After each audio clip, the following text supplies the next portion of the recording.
अशा परम पावन अधिकार संपन्न निळोबारायाचा खरोखर सेवेकरता निवडलेला अभंग विठाला विठाला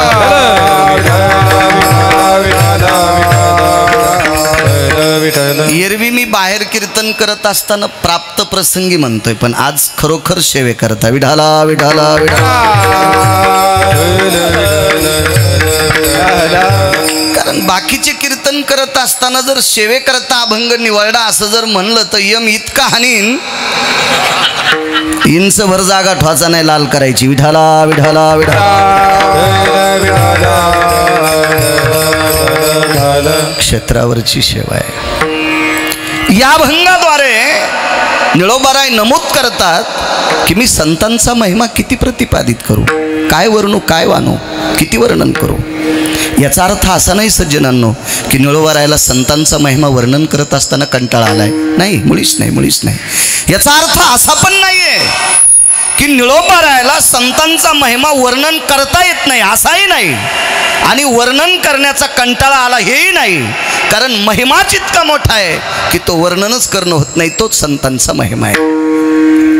इतका महिमा संत देव सांगता येईल. पुराणकार देव फार सांगतात. पुराणिक लोकांना देव फार सांगता येतो. वह्या लिहू लिहू, डायऱ्या लिहू लिहू, रजिस्टर लिहू लिहू सांगता येतो. पण संत किती मोठे आहेत. मला असं वाटतंय पंढरपुरातल्या मालकालाही अजून पत्ता लागलेला नाही.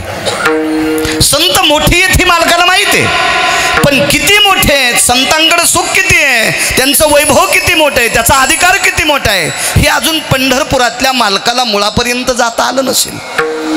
म्हणजे देवालाही त्यांचा महिमा वर्णन करत असताना अवर्णनीय, तर तुमच्या माझ्यासारख्यांची काय कथा आहे. विढाला विढाला.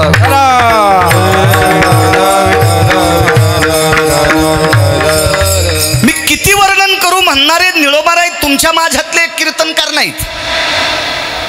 10-5 अभंग पाठ करून, 10-5 श्लोक पाठ करून, पुराणाच्या 10-5 गोष्टी पाठ करून दुसऱ्याच्या नाकात काड्या घालणारे निळोबाराय नाहीत. फार काही झालं तर मुठभर लोकांचे मालक नाहीत. एक सामान्य दर्जा नाही निळोबारायांचा. निळोबारायाचा दर्जा इतका मोठा आहे, एके दिवशी देवालाही परत करावा ही व्याप्ती निळोबारायाची. प्रार्थिल्या वाचोनी आला सिका, प्रार्थिल्या वाचोनी आला सिका, आला सिका, प्रार्थिल्या वाचोनी आला सिका.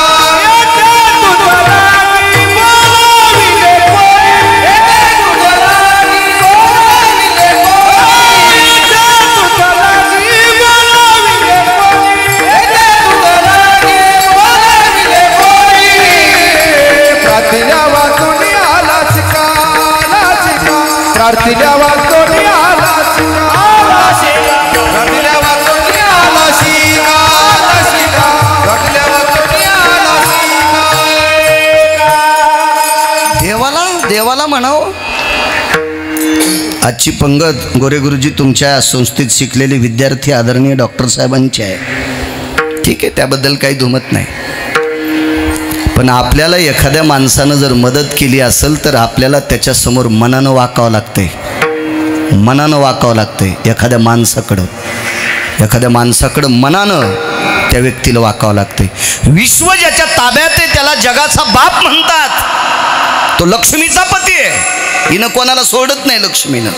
नाही त्या सुटाली द्रव्य लोभ माया भस्मदंड छाया तरुवराची, भस्मदंड छाया तरुवराची. नाही त्या सुटल्या द्रव्य लोभ माया भस्मदंड छाया तरुवराची, भस्मदंड छाया तरुवराची.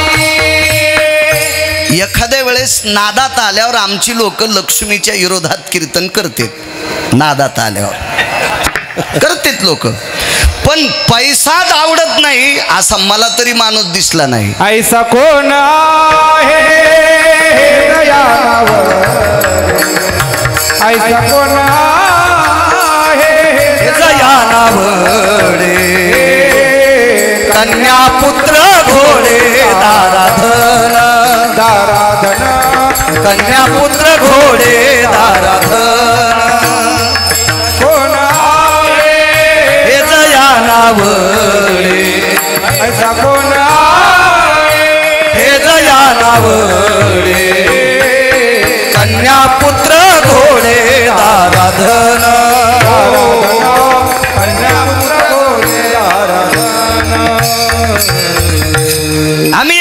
लक्ष्मीच्या गाडीत बसलो ते लक्ष्मीनं सोडलं नाही कोणाला, घोड्यावर बसलेल्याला बी सोडलं नाही, आणि जे घोड्यावर बसले नाही का त्याला पण नाही सोडलं. कळलं नाही का घोड्यावर न बसलेले?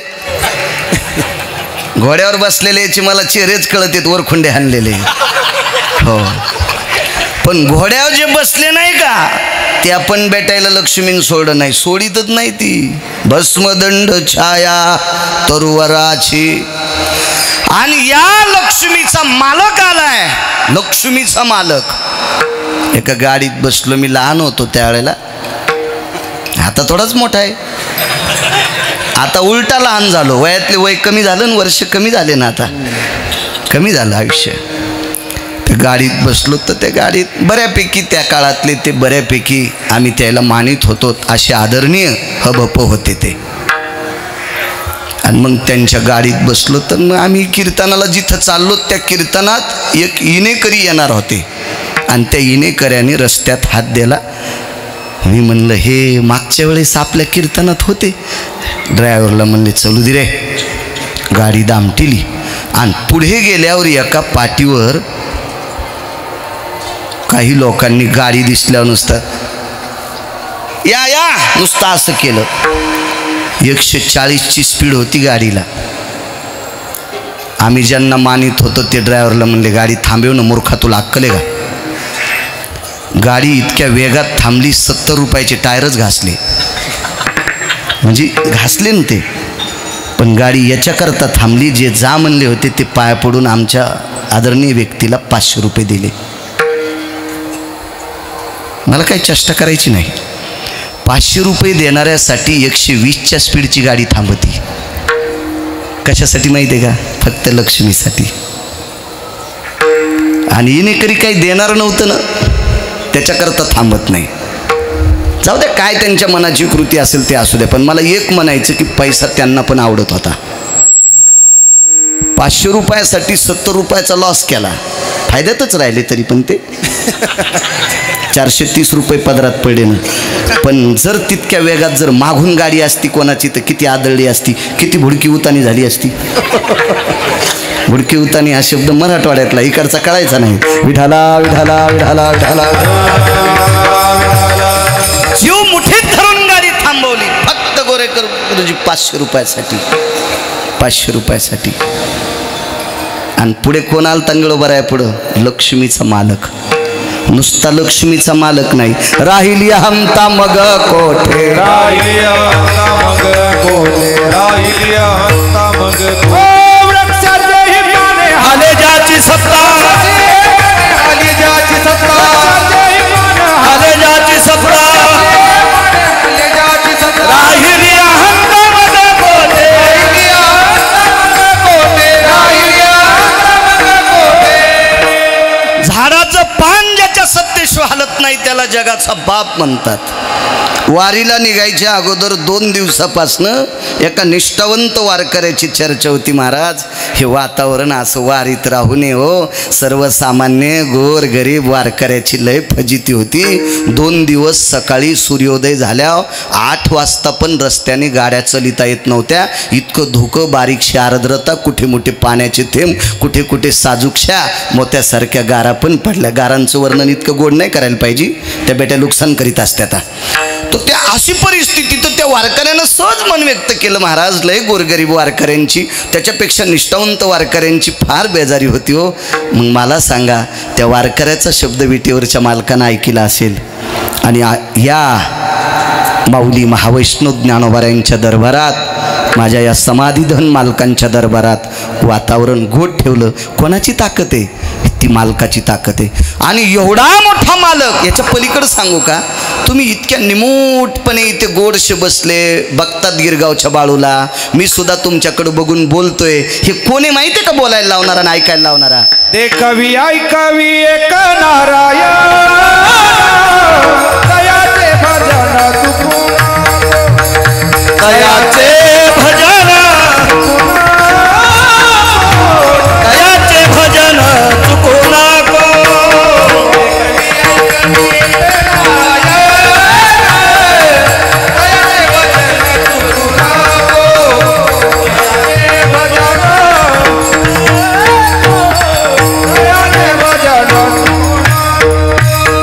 ऐकवी एक नारायण. ह्या सगळ्या गोष्टीची प्रक्रिया दळणवळण चालू ठेवतो तो जगाचा बाप आहे. या सर्व सत्ता ज्याच्या ताब्यात आहे तो लक्ष्मीचा पती निळोबरायकडे स्वतः येतात आणि निळोबरायने सांगितलं इथे तुझं लागी प्रार्थिल्या वाचून आला शिका. आणि एका तिथंच असं एक नमूद केलं की देवा आम्ही फक्त तुकोबरायांनाच ओळखतोय. निळा म्हणे आम्ही नोळखोज देवा तुकयाचा धावा करीतो. स्वामी तुला ओळखीत नाही इतकं म्हणणं. ग्रामपंचायतच्या सदस्याला जर सत्यनारायणाचं आमंत्रण दिलं नाही आणि माणसं जेवायला बसल्यावर ध्यान केलं अरे लक्षात नाही राहिलं बरं तुला आमंत्रण द्यायचं विसरलो पण ये बरं का आत्ता पाहुणे जेवायला बसलेत तर ते काय म्हणतं माहिती आहे का ते कातडे का माहीत नाहीत का ते चपात्याला कातडे म्हणते नुकतीला नुकताड म्हणतंय. फक्त ग्रामपंचायतचा सदस्य 2-3 पत्र घराव बायको सतार भाईचा कापूस याचायला काय नाही ते झालतं सतत सरपंच ग्रामपंचायतचा सदस्य तो ते इतकं फुगत उकांड्यावरल्या काशी फळासारखं खताच्या ढिगलावर जे फळं वाढतात का ते असे बम फुगते डेऱ्यासारखं ते इतकं फुगत तर विश्व ज्याच्या ताब्यात आहे त्या जगाच्या मालकाला वापस केल्यावर काही राग आला नसेल का. आला पण निळोबारायच्या भक्तीचं टोक पाहिल्याच्या नंतर त्याचा राग सुद्धा कापरासारखा विरून गेला. म्हणजे देवाचा राग कापरासारखा विरवायची ताकद ज्यांच्यात आहे ते निळोबाराय आणि त्या निळोबारायाचा प्राप्त प्रसंगी खरोखर सेवे करता निवडलेला आजचा अभंग विठाला विठ्ठल.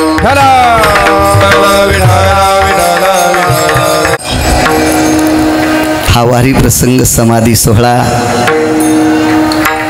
या परम पावन उत्सवामध्ये आदरणीय परमश्रद्धेय मृदंग क्षेत्रातलं एक नाविन्यपूर्ण रत्न गोरेकर गुरुजी त्यांनी दिव्य विद्यार्थ्यांकरता वास्तू निर्माण केली. हजारो महाराष्ट्राच्या मातीतले विद्यार्थी ज्यांच्या हाताखाली आध्यात्मिक क्षेत्रात पारंगत झाले. वारकरी संप्रदायात मृदंग हे वाद्य भगवान शिवशंकरांनी आरक्षित केलं. भगवान शिवजीनं आरक्षित केलेलं वाद्य मृदंग पकवाज आणि भगवान शिवजीनं आरक्षित केलेलं हे मृदंग वाद्य आदरणीय गोरेकर गुरुजी त्यांच्यावर त्या वाद्याची कृपा झाली. मला वाटते मृदंग सागर नावाचं एक पुस्तक एकेकाळी मी पाहण्यात आलतं त्यांचं गोडसं पुस्तक. काय होतं माहिती आहे का नाही जरी चांगलं करता आलं तर चांगलं पाहायचं शिकावं. नाही जरी चांगलं बोलता आलं तर चांगलं ऐकायचं शिकावं आणि नाही कोणाचं चांगलं करता आलं तर दुसऱ्याला चांगलं म्हणायचं शिकावं. इतकं तरी बरं आहे. हातात आणि जर खेळा घेतला आणि वटकाण्यात द्याला असं करू नको सुमळ्या तुला पुढच्या जन्मात गोचिड करील भगवान परमात्मा. विठाला विठाला विठाला. काय होतं माहितीये का सगळ्या माणसांना किंवा बायकांना भजे तळता येत नाहीत आणि जे तळता येते ते चांगलेच असतेत असं नाही पण नरम झालेले कोणालाही सांगता येतात. नरम असे साजूक झालेली भजे ज्याला तळता येत नाहीत त्याला पण सांगता येतात. जरी मला बोल कळत नसतील पण तुमचं कळतंय मला ऐकायला गोड वाटतंय बघायलाही गोड वाटतंय असं मृदंग क्षेत्रातलं नाविन्यपूर्ण रत्न आदरणीय गोरे गुरुजी त्यांनी या नामयज्ञाचं आयोजन केलं या पवित्र तीर्थावर. आणि अशा तीर्थावर ज्याला कीर्तन ऐकायला भेटलं ज्याला पकवाज वाजायला भेटला ज्याला टाळ वाजून उभारायची सेवा घडली कोणाला पंगतीची सेवा घडली मंडप झाडायची सेवा घडली वाढायची सेवा घडली. तीर्थावरची सेवा एक आगळी वेगळी आहे. हो एरवी आपण ज्या सेवा करतो का त्या 4 भागायच्या 4 भागायच्या म्हणजे सांगतो आपण इळभरण करीतो तिळभर पण इथं केलेलं तिळभर हे मनानं मोजायचं मनाच्या मापानं मोजायचं. इतकी मोठी ताकद या तीर्थावर असती. अशा परम पावन माऊली महावैष्णव ज्ञानोबारायांच्या अधिष्ठानावर विश्वांच्या माऊलींच्या अधिष्ठानावर हे ज्ञानसत्र अन्नसत्र गोड सादरणीय गोरे गुरुजींनी घडवलंय. त्यांना पुनश्च धन्यवाद देतो. त्यांच्यामुळे मला इथं कीर्तन करण्याचा योग येतोय. त्यांच्याकडे मला वाटतंय विशारद मृदंग क्षेत्रात आदरणीय मोहनजी महाराज गुले, बऱ्याच दिवसापासून माझा आणि त्यांचा परिचय श्रीमद भागवत कथेत ते असतेच मृदंग वाजवायला, आणि फोन केला करू कीर्तन. म्हणलं काय हरकत आहे, छान गुरुजी तुमच्यामुळे अशा पवित्र अधिष्ठानावर कीर्तन करण्याचा योग येतोय, माझं महत् भाग्य. बऱ्यापैकी माझ्या ज्ञानोबराय तुकोबरायच्या नाथबाबा सावता महाराजांच्या, शेना महाराज, रविदास महाराज, कबीर महाराज, मीराबाई, जनाबाई, मुक्ताबाई, सखूबाई, नृत्तीदादा, गुरुबा काका आदी करून या साधू संतांच्या नामाचा जयघोष करणारी ही वारकरी मंडळी, मस्तक माझा पायावरी या वारकरी संतांच्या आदरणीय बापू असतील, आदरणीय त्यांच्यासोबत चाल म्हणलेले संतोष महाराज, अंकुश महाराज, आदरणीय सर्व महाराज मंडळी, तुम्हाला प्रणाम करतो. साऊंड सिस्टीमवाल्यांना सुद्धा धन्यवाद देतो. गोडशी साऊंड सिस्टीम, तुम्हालाही धन्यवाद. बऱ्यापैकी मृदंग क्षेत्रातले रत्न, गायन क्षेत्रातले रत्न, कीर्तन, भागवत, प्रवचन या आध्यात्मिक क्षेत्रातले पवित्र रत्न आजच्या या अधिष्ठानावर आहेत. त्यांच्यासुद्धा चरणी साष्टांग प्रणिपात करतो. माझ्या अभंगावर येतो विठाला विठाला विठाला.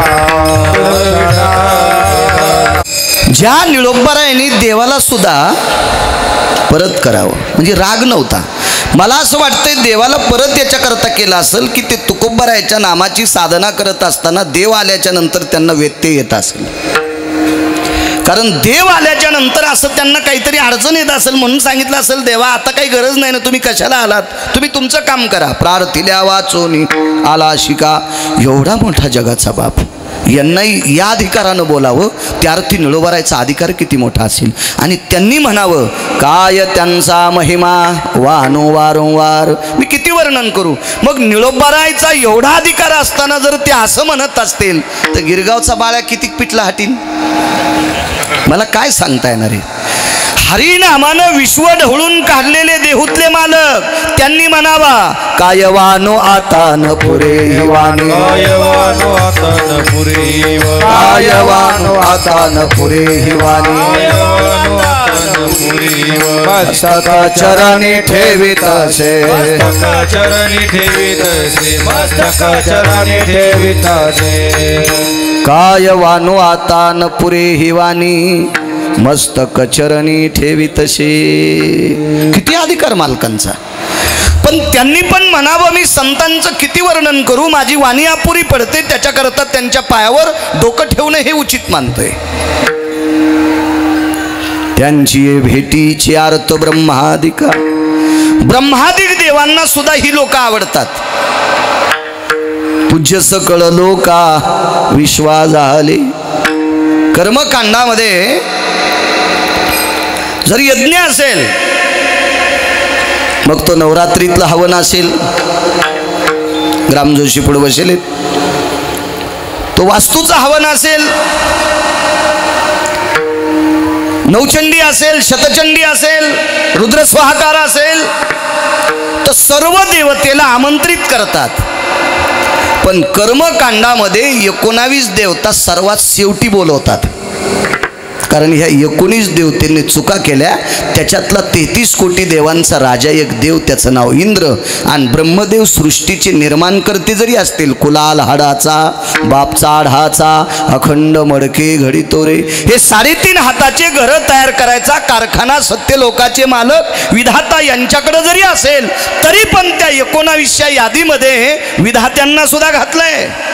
म्हणजे प्रत्येक वेळेला पूज्य मृत्यूलोकात विधाता नाही, वेदार्थाचा गोवा कन्याभिलाष वेदे नाही ऐशी सांगितले. मत्कर्म यबबबसुधियाना मपिजति जायन्ते न सुधो व्यालाक्षांभय सकल सुधे छंद पराभय जायन्ते. कर्मति उच्छत वेदभूषिता कलत्रया भय जायन्ते. स्वाहाकार भय सकल स्थिता इन्मक भय निजायन्ते. ऋतुरो सकलति देवस्थिताया, ऋतुरो सकलति देवस्थिताया, ऋतुरो सकलति देवस्थिताया. मला एक जण म्हणला हे कशात लिहिलेलं आहे. मी म्हणलं ही मला कशाला विचारू, तू वाची जाईन सुमळ्या. हॉटेलवाल्याकडनं येऊ नये वारकऱ्याला तिथं जाण्याचा योग येऊ नये, पण आधा करा जर दुसऱ्या राज्यात गेले आणि जर जेवायचा योग आला तर त्याला इतकं नाही विचारलं पाहिजे स्वयंपाक कोण करते, ते आपल्याला म्हणे पांचटे याच्या बायकोल पिठलं येत नसावं. आपला अपमान होईल असं कुठे हात घातले नाही पाहिजे, इचून निघत असते है का नाही. वाचित जाय समलाय, वाचित जाय. एखाद्या माणसाला उत्तरेश्वर बुवा 1000 वर्षाचं जरी आयुष्य दिलं तरी ग्रंथ संपदा संपत नाही. वैकुंठवासी माधव महाराज मगरांचं वाक्य आहे. 1000 वर्ष जरी आयुष्य दिलं तरी ग्रंथ संपदा संपत नाही. कारण चंद्र सूर्याची निर्मिती झाली त्यावेळेसपासून सनातन संप्रदायाची स्थापना झाली. सनातन, आणि या सनातन संप्रदायामध्ये काशीतल्या मालकांनी या संप्रदायाची स्थापना केली. हा वारकरी संप्रदाय. एका जनार्दनी वैष्णव आणि शिरोमणी महादेव. चंद्र सूर्य निर्माण झाले त्यावेळेसपासून किती ग्रंथ संपदा. आपण कुठपर्यंत तोंड पुरणार आहे आपलं. विठाला विठाला विठाला. कर्मकांडात निषेध केला 19 देवतेचा. इंद्राय प्रसे यज्जायतेन सर्वस भार्या स्थितम आह्वानांच प्रियतान्न मम स्वाहा. अगोदर बोलत नाहीत कारण चुकीचं काम केलंय, चुकीचं काम. मग ब्रह्मदेवाच्या जीवनात सुद्धा एक चूक घडली. मग ब्रह्मदेवाच्या लक्षात आलं संतांना कुठेही सन्मान आहे. नारदांसारख्या नामधारकाला कंसाच्या घरी गेल्यावर पण पाद्यपूजा करीत होते. कंसाच्या घरी गेल्यावर सुद्धा नारदाची पाद्यपूजा करत होते. एरवी कंसाच्या नगरीत जर दुसऱ्यानं नाव घेतलं तर कंस त्याला शिक्षा देत होता, पण नारद नारायण नारायण म्हणले तरी नारदाची पाद्यपूजा करीत होते. याचं एकमेव कारण होतं संतांचा आदर राक्षस सुद्धा करत होते, पण कधी कधी ब्रह्मदेवाचा केला नाही, अनादर केला. म्हणून त्यांची भेटीचे अर्थ ब्रह्मादिका पूज्य सकळ लोका विश्व झाले. कारण ही संत विश्वात पूजनीय आहेत, पूजनीय संत आहेत. आमदाराची सही कोणता तालुका येतो इथे? खेड. खेड तालुक्यातल्या आमदारांची सही दुसऱ्या तालुक्यात नाही चालणार. सत्कार करतील तिथले लोक त्या पक्षातले असतील तर. असंच आहे ना, सही चालेल का? नाही. तुमचा पखवाज अमेरिकेतले लोक सुद्धा टाळ्या वाजून नाचणार. अमेरिकेत नामनिष्ठ स्वर्गीय शंकरबापू आपेगावकर अमेरिकेत लोकांनी डोक्यावर घेऊन नाचलं. काय पक्वादात ताकद आहे. म्हणजे या संतांचं नाम घेणारं, नामचिंतन करणारी तुमच्या माझ्यासारखी सामान्य माणसं, विदेशातली माणसं डोक्यावर घेऊन नाचतात. तर आपण ज्यांचं नाव घेतो ती संत किती अधिकारी असतात. अर्थ ब्रह्मादिक आवडे ब्रह्मदेवाला. त्याच्याही पुढचं यमधर्म वास पाहे नित्य काळ. यमाला सुद्धा ही लोक आवडतात. कारण भंगारे आहे, भोंगारे, नालायक, सुंबळे, सांबळे, गोचडे हे बाईकालेले हे नेऊ यम पण कदरलं नू, यम पण कदरलं नाही. हा, यमाला सुद्धा काही वाटत नाही. भरपूर धान्य दळत असताना एखादोन जर किडे चिरगळले तर गिरणीवाल्याला काही वाटतच नाही, कारण ते पिठात बदल करीत नाहीत ना. म्हणून आपल्याकडं मन आहे गव्हाबरोबर किडे रगडे. तर आपण हे बाकीचे जे काही मरतेत का संप्रदायाला न मानणारे त्या किड्यात पण गण्य नाहीत. मग अशा लोकांना नेऊन यमाला सुद्धा कंटाळा आला. त्यांना नको वाटतं यमाग. ह्या लोकांना नेल्याच्या नंतर यम जितका जखडून जातो का, त्याला किळसवाणी होतंय का, ते या संतांकडे आल्याच्या नंतर तो प्रसन्न होतोय. म्हणून यमधर्म वास पाहे नित्य काळ. नुसता वास पाहत नाही, वाट पाहत नाही, नुसता संग इच्छित नाही, तर ज्या वेळेला संत भेटले ती वेळ यम लिहून ठेवतोय. मने धन्य वेळ भेटती. मग ज्या वेळेला मला संत भेटलेत ती वेळ यम धन्य मानतोय. साधा सोपा सरळ अभंगाचा अर्थ झालं कीर्तन. विठाला विठाला.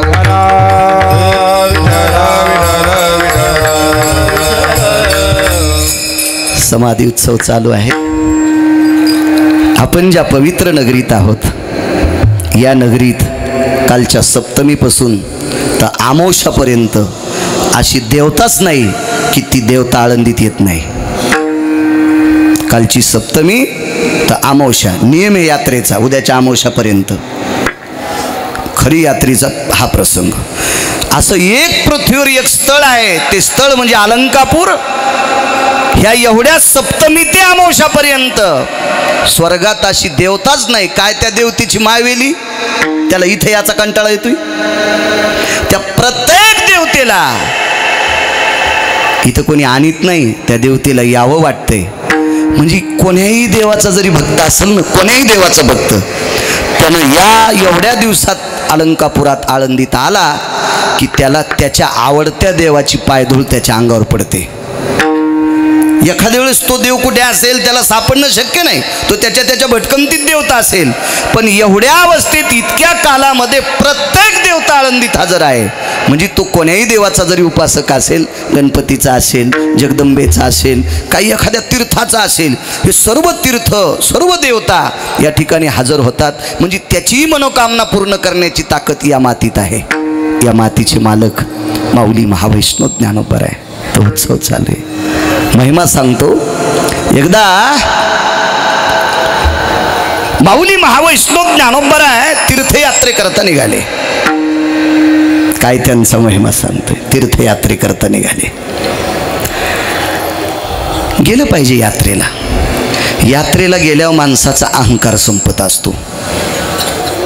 आमच्या इथे एक माणूस होता, त्याला 3 मजली घर होतं आणि गावात सगळ्या लोकांना 1 मजली होतं. म्हणून पाहुणे राहुणे काही साखरपुडा काही काही असेल, लग्न कार्य मुंज वगैरे काही असेल तर मग तो त्याचं थोडंसं कानं उंचच चालायचे. आहे की नाही फकरू महाराज, ते आमच्या गावात येतं. तर ते कधी बैठकीत आपलं घर कसं काय बघा, चहाल नेत नव्हता, आपलं घर कसं काय बघा. आणि कधी कधी काही काहींचा प्याला नाही पाहिजे. तुम्हाला एक माहिती आहे का, निकृष्ट माणसांच्या धान्याला पण किडे लागत नाहीत. आणि सात्विक माणसानं त्याला औषध लावलं तरी पण किडे खाते. म्हणजे काहीचं अन्नच पवित्र असतं ना, काहीच्या धान्याला किडे पण लागत नाहीत. काय काय काय मला वाटतंय आशयाच्या